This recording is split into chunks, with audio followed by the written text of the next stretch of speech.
Hey, Plumber Tom here. I'm going to put an image up here on the screen. Let's see. Ding. Yeah, what I'd like to discuss in this video is, what is this thing called? Now, yeah, all of us can just look at that and quickly identify what that fixture is. But as a plumbing professional, you have to be able to use the right name in the right place. Otherwise, you'll look less professional. So how do you know what to call this thing? What is this thing even called? Go back in time. When you were real little, you might have heard it referred to as a potty. It's time to go potty. Did you use the potty? Well, that term goes all the way back to like the Middle Ages, the Dark Ages, when people literally had a pot called the chamber pot. They would do their business in there during the night so they didn't have to like go out in the dark and throw the contents out the window. So there's your potty. Luckily, we're not throwing the contents out the window anymore. But as you grow up, you don't call it the potty anymore. You refer to it as something else. Now, as a plumbing service provider, I have had people call me and ask for services on a number of different things. Most often, they will refer to this as the toilet. That's what pretty much the majority of the public will call it in the United States of America, the toilet. But it's also commonly referred to as the WC, or water closet. And I've heard some people call it a commode. A little less common term, but which one is the right one to use? Obviously, if you're professional, you don't want to be calling it a potty. Oh, and there are some other terms that I'm not going to go into because I create family-friendly content on my YouTube channel, and I'm not going to say those words. But you also might not look as professional if you're using the dirty words on this fixture. So, now we're down to the toilet and the water closet. A few years ago, I was talking to another plumber, and he was in a bad mood, but he was griping about the fact that people were calling this fixture a toilet. He's like, it's not a toilet, it's a water closet. I was like, I've heard people call it a toilet. He was like, look in code. Have you ever looked up code? Now, just a minute. I have taught code for many years, and I think I know the code pretty well. But then I opened my book and I looked in there, International Plumbing Code. There is no toilet in the fixture section, chapter 4. It's a water closet. So I go to the Uniform Plumbing Code. Chapter 4, I'm looking for it.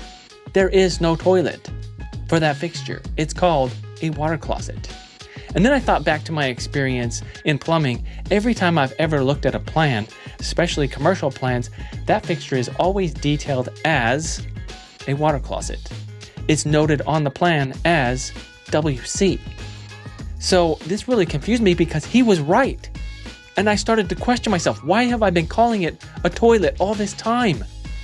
So then I got online and I looked at manufacturers. Shall we do this? Here we have American Standard's official website, and over here, look at what I have.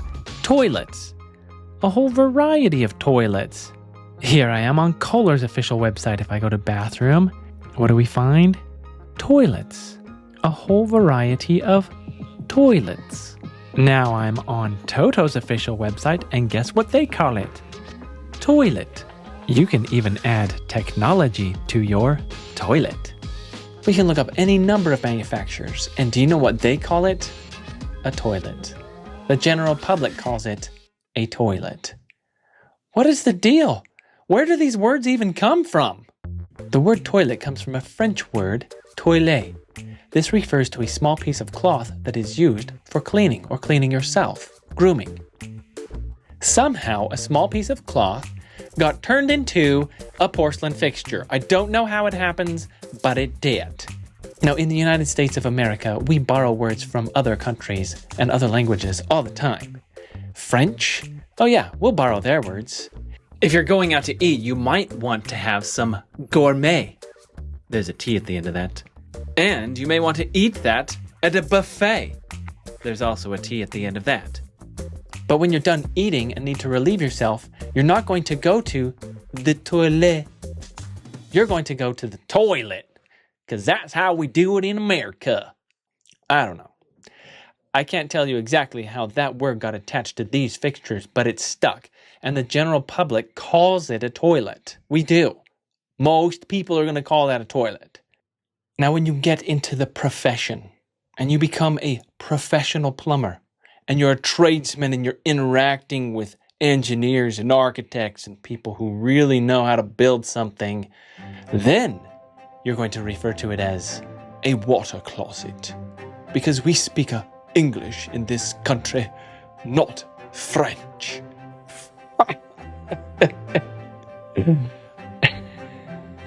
A water closet is actually an English term. In the early days of plumbing, they would separate out a space in the house, basically a closet, and they'd bring pipes into there and call it the water closet. That's where the original fixtures were located, in a water closet, and that included this fixture, the toilet. But that room, that space where there might have been a sink and a toilet and who knows what else, which was called a water closet, somehow attached the name to the fixture itself. And now it's called a water closet.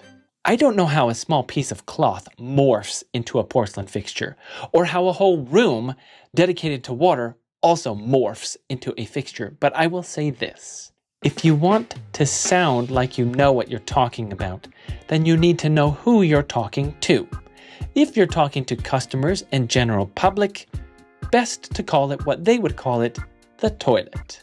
If you're talking to architects, engineers, and other really smart plumbers, then you would do best to call it the water closet, just so that you sound like you know what you're doing, even though both names, the toilet and the water closet, really don't describe that fixture that well.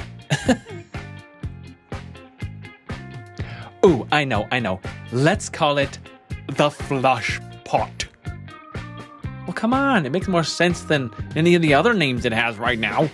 Ultimately, I guess as long as we all know what we're talking about and can communicate around that thing, I think that's probably good enough. But again, you know my advice now for how you can communicate so that you sound as intelligent in the plumbing trade as possible.